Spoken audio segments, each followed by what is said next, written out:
Sex and relationships are complicated and layered because people are complicated and layered. And yet, when we talk about our sex lives, we so often skim the surface. Are you doing it? How are you doing it? Does it feel good? Are orgasms happening? We reach for solutions. We try this new position, let's schedule a date night, send each other spicy texts, download another app. And all of that can be helpful. But there's another piece that we often overlook that gives our sex lives more context. And this thing kind of shapes everything. We should probably talk about it more, so we're going to talk about it right now. And that's the relationship that you have with your own body. Hey, lovers. This is Sex in Real Life. Honest conversations about sex and relationships beyond 40. I'm your host, Stacey Herrera. The relationship you have with your body shapes everything you're willing or not willing to do and feel sexually. Because you don't just bring you into sex, you bring your body and the stories about your body. You bring the way that you were talked about growing up. Don't sit like that. Cover up. You should really watch what you eat. You also bring whatever you learned, explicitly or not, about whose pleasure matters and whether pleasure happens at all, who's allowed to be messy or loud, or who's allowed to ask for what they want. You bring every comment from your ex that made you feel fucked up. Every time you felt compared to someone else, you bring those silent inventories you've done in front of the mirror before walking into the bedroom. Most of us were not taught how to have a generous relationship with our bodies. We weren't even taught how to have a neutral one. We learned how to monitor and correct and control. We learned how to see our bodies as problems or at best as something that earns us approval if we manage them well enough. And then somehow we're expected to flip a switch in bed and be present and open and responsive and generous and playful and to let go. That's a lot to ask of a body that's been treated like a misbehaving employee. It's a lot. And then you add aging to the mix because, I mean, let's be real, most of us are not 22. Our bodies have lived some life. They have changed shape and picked up and got rid of some weight. The texture has changed. Things that used to be effortless need to be warmed up now. There are parts that used to be tight that are a little bit softer, and parts that used to be soft that are a little bit more softer. And on top of all of that, we are carrying the memory of who we used to be in these bodies. We remember being younger, being able to pull an all-nighter, wanting sex the next day after being up all night. We remember what it was like to throw on anything and still feel at least okay. You know, we remember not having to grunt when we got off the couch. 'Cause sometimes the struggle is real, but we aren't just like contending with what we learned in these bodies and how we've been living in it. We also have to contend with comparing ourselves to the younger bodies that we used to have, but also the younger bodies that we see out in the world. And so when you stand in the mirror next to your 25-year-old self in your mind, it's easy to decide that what you are and who you are now is less than that. Less worthy, less sexy, not worthy of being seen. And if that's the story that's running around in the background, it can't help but shape what you're willing to do with your partner's body now. And for a lot of people, that might sound like, I'll be the playful, wild version of myself as soon as I lose 20 pounds. I'll let them see me with the lights on when my stomach is flatter. I'll wear lingerie when my arms look better. There's always this condition. When my body stops being a problem, then I'll let myself have the kind of sex that I really want. For a lot of us, that moving target never stops moving. There's always something. But that interesting, delicious sex that we imagine just keeps getting postponed to the future version of our body that may or may not ever exist.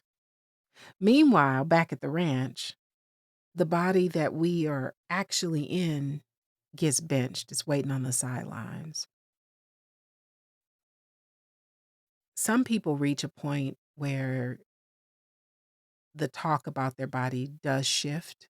Maybe it's not like a nonstop affirmation, They're not like a walking Pinterest affirmation board or something, but it just becomes a little bit less hostile. Like, okay, okay, this is me today. This is where I'm at. This is the body that got me here, and I'm not going to judge it all the time, which is wonderful, right?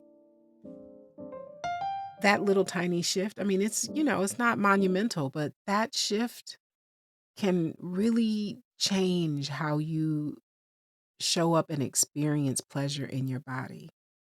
Yes, you might notice the softness in your stomach, but you still climb on top and ride that thing.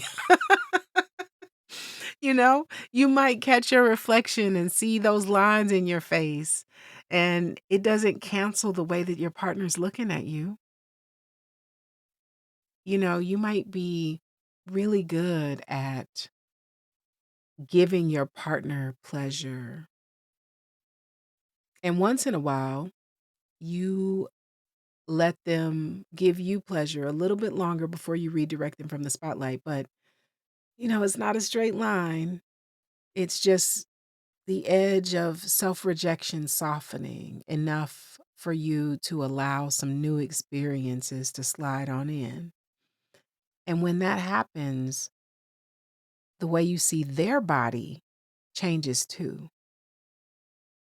When you're not in a full scale war with yourself, it gets easier to be gentle with your lover. Yes, you notice their body changing. You notice the gray hair and the softer middle and the way their body is also telling the history of their experience, right? But instead of that being a disqualifier, it's just context, texture, evidence that you're both human beings that have been doing life for a minute. You might find that your attraction to them shifts a little bit away from, do they look like they used to? And more, what happens when I touch them like this? Or what is it about their body that feels like home to me right now? That's wonderful. And when you are in a healthier relationship with your own body, it can open up a whole different kind of curiosity. So instead of like, how do I fix this? It's like, what can we feel together in these bodies that we have right now? And for the record, curiosity is a very different engine for sex than contempt. Contempt wants to shut everything the fuck down. It wants to keep everything small, keep you in that same narrow space that you've been in for years because it's familiar. And curiosity makes no promises, but it does ask better questions. I mean, what happens if I let myself be seen for 2 more seconds before I pull the sheet up around my neck? What would happen if I let my belly just be soft instead of trying to hold it in the whole time? What if, just for tonight, I believe them when they say they want me? The relationship that you have with your own body is not a side note or a footnote to your sex life. It's there with you and how much you let yourself be seen and wanted and how much pleasure you're willing to let yourself have, if at all. You can change positions. You can add toys and schedule date nights. You can talk about fantasies and all the things. And those things can be fun and necessarily and really zhuzh things up. I'm not squashing that at all. But underneath all of that, your body still knows how you feel about it. It's telling in the way that your chest tightens when someone compliments you, the way that you deflect, the way that you go numb in the moment when you could be leaning in. How you feel about your own body, colors and shapes, everything. How you touch, how you are allowed to be touched, how present or checked out you are.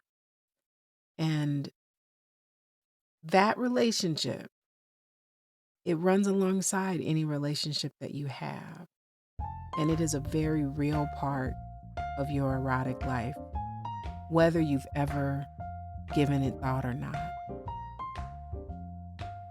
If this conversation brought up something for you and made you notice how you talk to and experience your own body, share it, text it, send it, whatever feels right. And if you feel so inclined, take a few moments to leave a rating or a short review. It doesn't have to be poetic, but it really does help these conversations find the people who are ready for them. Next time, we are going to talk about what happens when the sexual health of a relationship is tended by both people instead of just one. It's going to be good. It's going to be good. Until then, take care. Ciao.